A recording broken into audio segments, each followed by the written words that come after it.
Axşamınız xeyir dostlar. Hər gecə bir nağıl dinləməkdən yorulmadınız ki? Elə isə keçid alaq növbəti nağılımıza.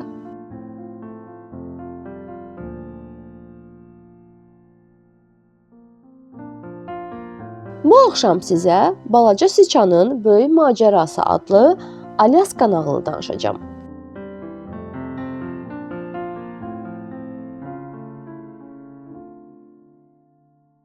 Bir gün evin Balaca Siçanı təntənəli şəkildə elan elədi. Mən dünyanı gəzmək, hər yeri tanımaq istəyirəm. Siçanın anası, atası, nənəsi nə qədər onu fikrindən daşındırmağa çalışsalar da bir şey çıxmadı. Axırda məcburən razılıq verdilər. Nənə Balaca Siçana səfər üçün yemək hazırladı. Onu yuvanın ağzına qədər yola saldı. Balaca Siçan yuvadan çıxdı. Az getdi, düz getdi, çöldə xeyli gəzdi. Bir sözlə, səhər evdən çıxıb axşam tərəfi geri qayıtdı. Nənəcan! Həyəcanla qışqırdı. Bu dünyada ən güclü, ən bacarıqlı və ən cəsur Balaca Siçan mənəm.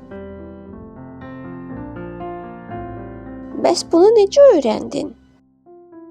Nənə soruşdu. Səyahət zamanı gördüm. Evdən çıxandan sonra getdim. Axırda qarşıma bir dəniz çıxdı. Bu uçsuz bucaqsız nəhəng bir dəniz idi. Amma mən əlbəttə ki qorxmadım. Tullandım suya, üzə o biri sahilə keçdim. Mən belə bu qədər gözəl üzdüyümü bilmirdim. Bu dəniz hardadır?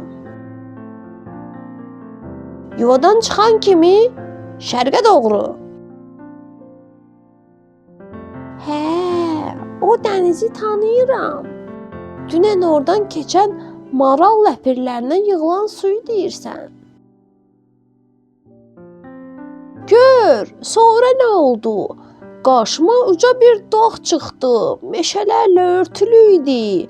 Onun ətrafında da dolanıb keçə bilərdim, amma bu dağın üstündən tullana bildim. Yəni, qaçdım və sıçrayışla meşəni aşdım. Bəli, o meşə köstəbəyin qazmasının yanındakı torpaqdır. Üstündə otlar bitib. Sonra qarşıma 2 ayı çıxdı. Tüklü, böyük ayılar bir-biri ilə dalaşırdılar. Amma mən heç qorxmadım. Onlara yaxınlaşdım və hərəsinə bir yumruq ilişdirdim. Ayıları ayırıb oradan qovdum. Hə, bildim. Sən arı ilə milçəyi deyirsən. Onlar hər gün didişirlər. Balaca Siçan ağlamağa başladı. Böyük dənizə maral ləpiri deyirsən.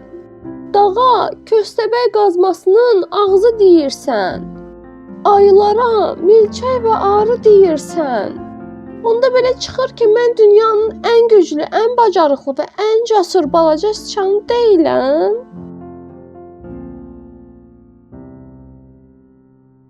Nənəsi Balaca Siçanı qucağına alıb oxşadı.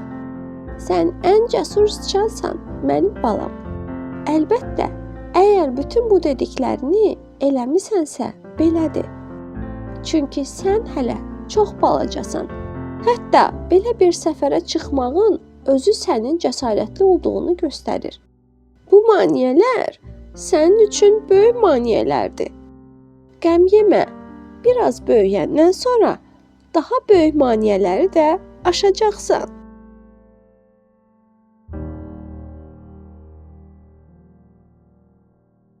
Bu axşamki nağılımızın da beləcə sonuna gəldik.